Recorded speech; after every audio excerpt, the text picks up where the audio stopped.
Ok, então boa noite, pessoal. Tudo bem com vocês? Tudo certo? É um prazer estar aqui na aula de inovação e competitividade junto com vocês para essa disciplina aqui, nesse segundo semestre de 2021. Nós estamos recuperando ainda o tempo por causa da Covid, mas acho que vai ser uma disciplina bem legal. Nós vamos estar aprendendo coisas bem legais sobre inovação e o que é que essa inovação leva à competitividade das empresas, inclusive das nações, né? Quando a gente fala que o Brasil é o celeiro do mundo, vocês já ouviram falar dessa expressão? O Brasil é o celeiro do mundo. Quem já ouviu falar dessa expressão?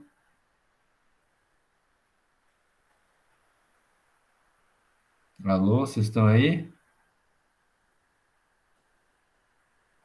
Ainda não? E aí, Fabrício, abre o microfone aí. O que você já ouviu falar do Brasil é o celeiro do mundo?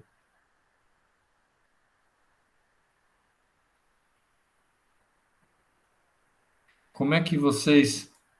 Tá muito barulho aí? Ah, entendi. Ah, tá, entendi. Como é que vocês entendem que o Brasil é o celeiro do mundo? Por que vocês acham que eles falam desse jeito? As pessoas estão falando desse jeito? Ana, quando eu vi isso,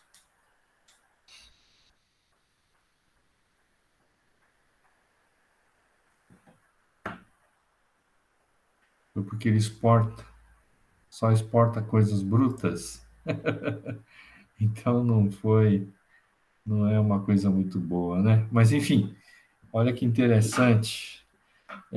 Quando se fala que o Brasil é o celeiro do mundo, isso, milho, café, carne, é porque, olha só, o Brasil conseguiu transformar uma terra, um solo não muito produtivo, né? Um solo com muito alumínio, um solo de cerrado, que não tem tantas propriedades boas, numa terra extremamente produtiva, né? Então, é interessante que o Brasil conseguiu transformar essa terra do Cerrado, que é uma terra pobre, vamos assim dizer, muito ácida, com muito alumínio. Alumínio tem carga negativa, então ele é muito ácido, e conseguiu transformar esse solo em um solo extremamente produtivo. Olha que interessante. Por quê? Essa é a grande questão. Por que e como o Brasil conseguiu transformar isso, né? Então, porque na verdade houve todo um esforço tecnológico, inovador, de inovação, de estudos de solos, que fez com que criasse, por exemplo, a Embrapa, que é uma empresa brasileira de agropecuária, né? Então, criou-se todo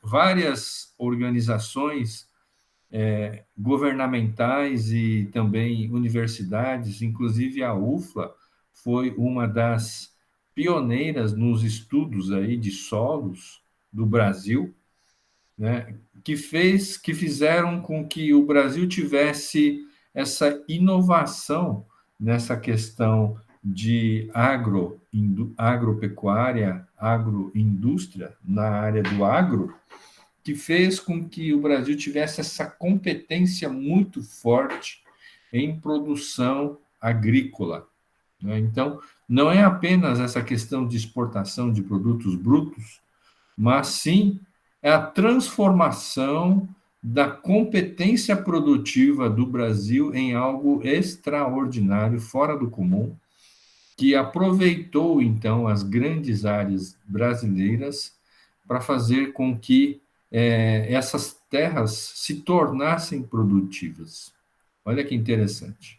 Né? Então, uma terra que antes não era produtiva acabou sendo uma terra extremamente produtiva. E junto com isso, junto com essa tecnologia, com essa inovação, também vieram vários outros componentes, né, como a agricultura, o desenvolvimento tecnológico, o desenvolvimento de máquinas, de implementos, de sementes e etc., que fez com que o Brasil tivesse essa competência extremamente gigantesca de produção de produção do agro, produção agroalimentar.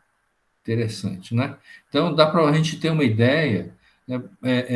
Quando a gente fala assim que nós somos o maior exportador de alimentos do mundo, não significa apenas a exportação de commodities, mas sim significa que tem toda uma inovação por trás que fez com que mudou-se o cenário brasileiro de produção agrícola, fazendo com que esse cenário se tornasse uma das melhores do mundo para conseguir hoje ter uma competência de alimentar o mundo. É interessante, né? Vocês estão percebendo como a inovação gera a competitividade mundial? Né? Então, vocês estão percebendo que coisas assim que a gente nunca imaginava, né? E agora, por exemplo, com a irrigação, também na área do agro, a gente consegue dar uma produtividade e uma característica lá para os solos do sertão nordestino, que é extremamente rico. Aí sim é uma terra rica, porque essa terra nunca foi explorada antes, né? Claro que tem que corrigir, tem que fazer toda a tecnologia de correção do solo, etc. Mas agora, por causa desse déficit hídrico, é possível, inclusive, produzir frutas de clima temperado, ou seja, frutas que precisam ter temperaturas baixas, mas existe toda uma tecnologia hoje de produção de frutas temperadas, não através de temperaturas, mas sim de déficit hídrico. Então, eles utilizam a propriedade, a característica do sertão nordestino de ter falta de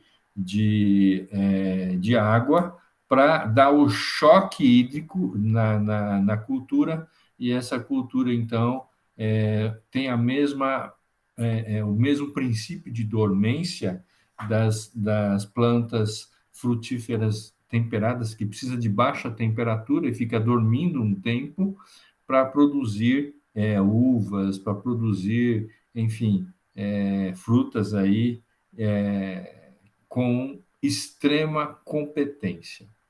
Né? Eu só estou falando em um aspecto, tá bom? Então, e tem vários outros aspectos, mas eu estou falando a principal, que o Brasil ele tem uma competência muito grande nessa questão do agro, que é muito importante. Então, só para vocês terem uma ideia, como é que uma inovação ou conjunto de inovações levam à competitividade de uma nação, de uma empresa, de uma região que nós vimos como o APL, que nós vimos na aula passada. Enfim, fica claro que é possível fazer com que uma inovação se transforme em competitividade. Beleza? Então, quando a gente vê, por exemplo, por que os Estados Unidos é tão forte, né? Porque, na verdade, eles são inovadores em muitos aspectos. Então, eles conseguem, com isso, recolher os dólares do mundo inteiro e levar para lá. Não é à toa que fica multibilionário, né? Não é à toa que tem empresas gigantescas. É o que está acontecendo agora com a China, é o que já aconteceu com o Japão, um país muito pequenininho, mas que tem uma competência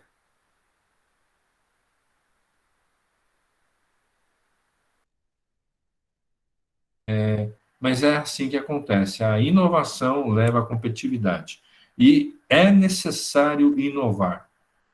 Hoje em dia, quem não inova, quem não faz esse pulo, esse salto tecnológico, vai ficar para trás, ainda mais no mundo extremamente interconectado como que nós vivemos hoje. Ok? Então, essa é a importância dessa disciplina e é um prazer aí ter vocês para participar junto nessa disciplina durante esse semestre aqui, tá bom? Eu vou dividir essa apresentação em duas partes. A primeira parte vai ser a parte mais burocrática de apresentação da disciplina e a segunda parte eu vou falar sobre inovação aberta. Aí eu corto o vídeo e começo um novo, porque aí eu já vou falar especificamente do Real 3. Tá? Então, como é que nós vamos trabalhar? Eu fiz aqui um planejamento, um plano de ensino da nossa disciplina, tá? Então, na primeira semana nós vimos a inovação e competitividade através daquela aula do Prahalá, né?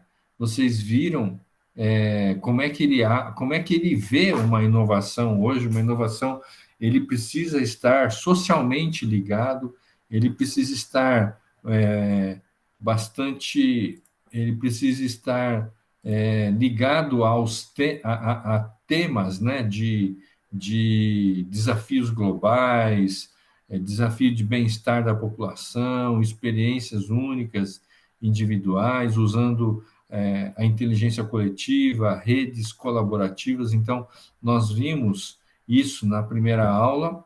Na aula passada, na semana passada, eu gravei um vídeo sobre sistemas nacionais de inovação, por que que algumas regiões são fortes, são mais fortes em inovação, por que que cria-se todo um sistema de inovação. Inovação não é uma ilha que acontece sozinho, mas sim são várias condicionantes que fazem a inovação acontecer. Nós vimos na aula passada. Essa aula aqui nós vamos falar sobre inovação aberta e fechada, né? Por que que antes a inovação era fechada e hoje se fala muito em inovação aberta? Então, essas 5 primeiras semana que vem nós vamos falar sobre inovação incremental e radical, né, ou disruptiva, o que, que é uma inovação incremental e disruptiva, e na semana do dia 9 de fevereiro nós vamos falar sobre plataformas de negócios, né, em que hoje nós temos mais inovações acontecendo no meio digital que vai influenciar diretamente o mundo físico, né? Então, essa junção de mundos virtuais e físicos, né? Nós vamos estar falando sobre isso. E a partir do dia 16 de fevereiro, nós vamos estar estudando o livro eu coloquei aqui o livro, só um minuto. Nós vamos estar estudando o livro Inevitável, do Kevin Kelly, que ele fala sobre 12 tecnologias ou 12 formas de entender a tecnologia que nós vamos estar inseridos dentro dessas 12 tecnologias, que é inevitável para nós não escaparmos dessas tecnologias, né? O primeiro é o tornar-se, que é você colocar, você ir num momento de transformação em transformação, cognificar, que significa a gente colocar inteligência artificial em algo que é inanimado, né? Então, as máquinas serão animadas daqui para frente, terão inteligência, fluir, você vai pular de um hiperlink para o outro, visualizar que você vai, daqui para frente, cada vez mais as tecnologias serão de visual, serão de realidade aumentada, será de interação, aumentar virtuais, né?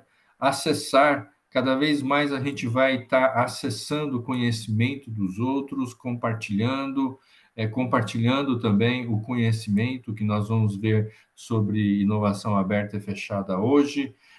Cada vez mais, no capítulo 7, nós teremos filtros poderosos no meio dessa quantidade enorme de informações. Nós precisamos ter filtros que possam nos filtrar e apresentar aquilo que realmente é relevante para nós. Nós vamos ver muitas remixagens. Remixagem significa você pegar um pedaço que um fez, o outro fez, e fazer um bem bolado desses conhecimentos, muita interação, né? A gente vai ter que trabalhar muito com rastreabilidade, saber qual que é a origem, qual que é o início, os direitos de propriedade intelectual. Nós estaremos questionando bastante sobre as coisas, sobre o status quo estabelecido. Por que eu tenho que fazer assim? Por que eu não faço dessa outra forma? Né? E começar a fazer tudo isso acontecer. Então, nós vamos estar estudando a partir do dia 16 até o dia 30/3. Provavelmente eu deixei aqui 2 dias, do dia 6/3 e 13/4, como sendo não, 6/4 e 13/4, eu deixei aqui esses 2 dias como preparação para o trabalho final, mas porque pode acontecer da gente ter que expandir um pouquinho mais essas aulas aqui, e aí a gente vai usar essas 2 aulas aqui que eu deixei como coringa. E aí, no dia 20 de abril, nós vamos ter a prova, no dia 27 de abril, nós vamos ter o trabalho final, e no dia 4/5, nós vamos ter a prova sub para aqueles que precisarem da prova sub. Tá beleza? E no dia, a partir do dia 16 de fevereiro, vocês vão começar a trabalhar em grupos. Essas apresentações aqui, do capítulo 1, 2, até o 12, serão feitos em grupos. Então, eu vou definir isso direitinho e já vou estar passando para vocês na semana que vem. Eu já vou estar definindo isso para que cada grupo fique responsável por um capítulo. No caso, eu já fiz o 1, 2, 3, talvez vocês vão ficar a partir do capítulo 4. Ou eu faça 1, 2, 3 e 4, e a partir do 5 vocês vão estar apresentando através dos grupos, ok? Então, para isso, é importante que vocês escolham o grupo de vocês. Eu não sei, eu já vi aqui alguns já escolheram os grupos de vocês, então façam a escolha dos grupos. Só uma pergunta aqui, as pessoas que estão agora aqui nessa aula já fizeram a escolha dos grupos? Ainda não. Tá, ok. Então, é muito simples de escolher o grupo. O que você faz? Você entra naquele link que está aqui, de escolher o grupo, clica aqui, e aí vai aparecer esses membros, você clica para mostrar os membros do grupo. Se vocês quiserem entrar no grupo 1, é só clicar aqui o grupo 1 e salvar a minha escolha, e você já está dentro dos grupos. As pessoas estão falando, professor, mas eu não conheço as pessoas, eu não sei quem são as pessoas, tem como você me ajudar? Eu falo, olha, infelizmente, se vocês não conhecem, eu muito menos. Então, vocês vão ter que ir mais por afinidade de disciplina, não, de curso. Eu acredito que essa nossa turma seja uma turma mista, entre o curso de administração e o curso de sistemas de informações. Então, vocês podem escolher através desses cursos aqui, tá bom? Alguém deve ter falado alguma coisa aqui no chat, eu não consegui. Fica o convite para o nosso grupo, falta um membro. Qual que é o grupo, Gabriel? Grupo Na verdade, eu mudei, tá? Eu coloquei grupo 5, então. Isso, grupo 5. Beleza, maravilha. Então, aí fica aí o convite aí para vocês, tá beleza? Então, façam essas escolhas dos grupos, porque nós vamos, a partir de fevereiro, começar a trabalhar nos grupos. Nós teremos 4 lives, né, marcadas durante esse semestre. Então, semana passada, eu avisei muito antes, então nós não tivemos, então foi marcada para hoje, o que nós estamos fazendo agora.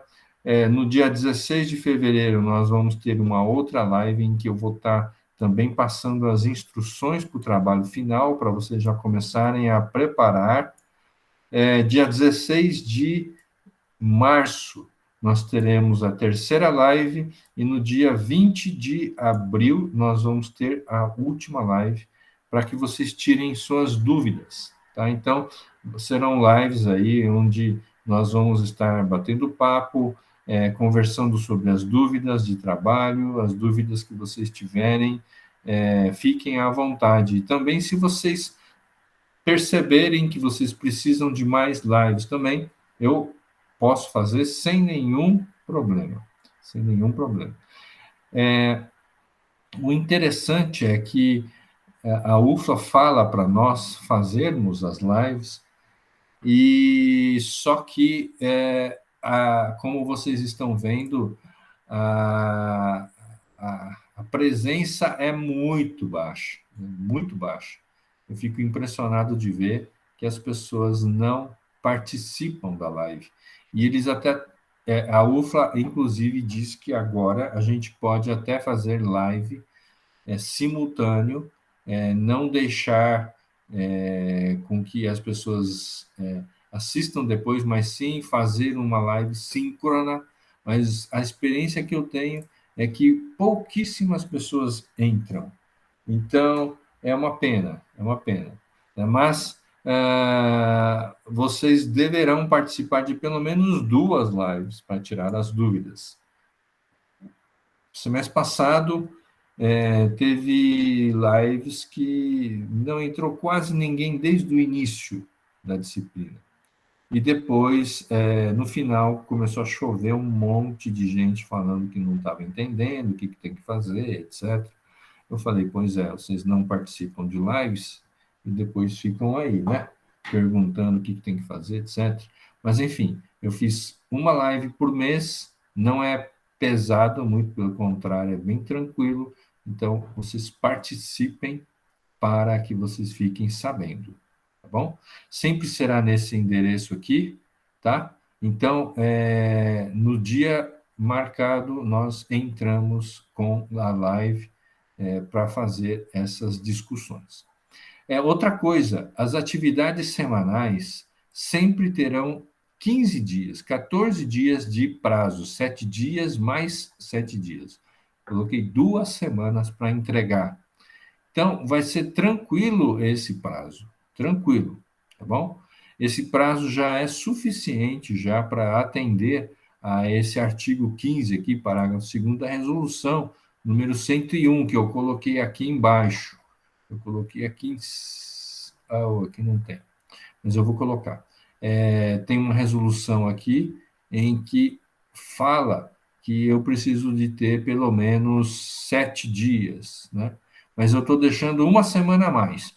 Então, pessoal, depois desse prazo, 14 dias de prazo máximo, eu não vou aceitar mais entregas, porque 14 dias eu acho que é o suficiente, 2 semanas eu acho que é o suficiente para vocês fazerem as entregas, tá bom?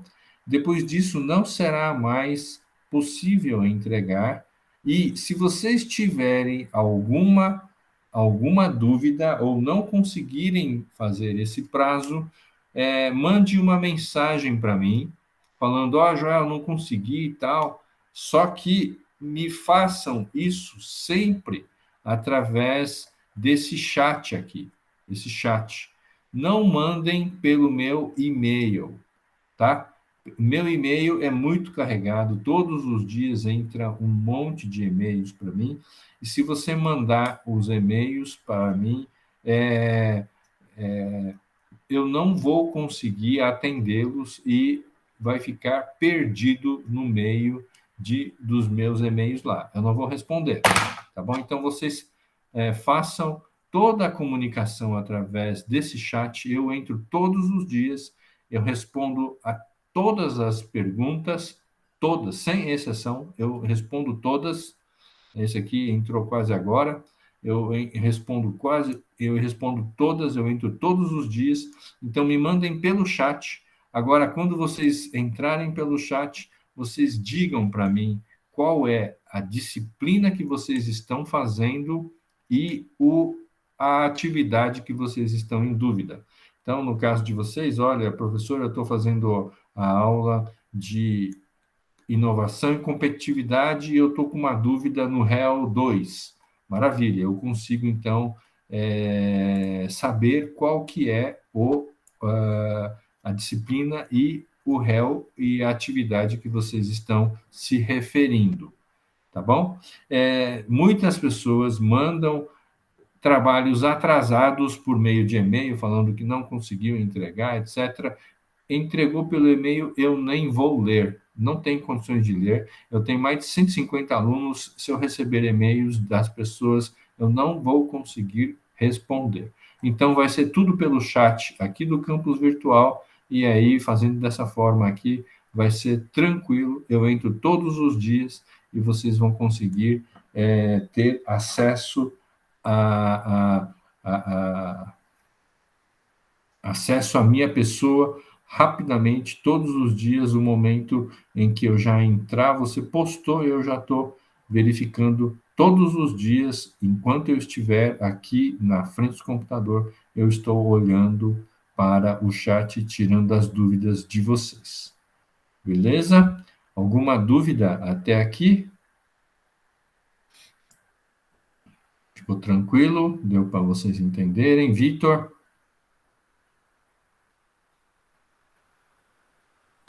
Tranquilo, Joel. Maravilha, então. Então, essa primeira parte aqui, deixa eu ver se eu tenho que falar mais alguma coisa. Essa primeira parte aqui, e também eu vou deixar esse livro aqui, do Inevitável, mais para cima lá, eu vou mudar isso aqui lá para cima, aqui do plano. Isso. Aqui. Instruções iniciais. Aqui.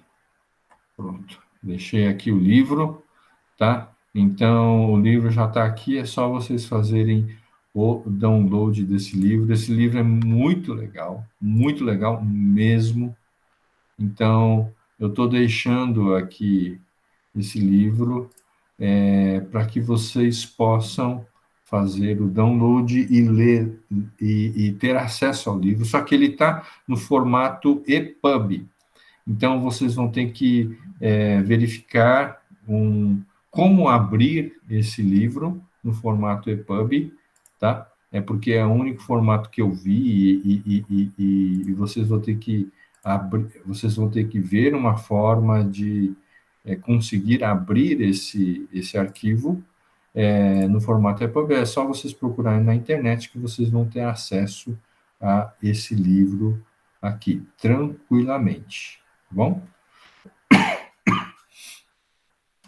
Alguma dúvida até aqui? Se não tiver, eu vou cortar um pouco esse vídeo e começar a aula do réu 3 agora mesmo, tá? Só um minutinho, eu só vou interromper aqui a gravação e começar de novo.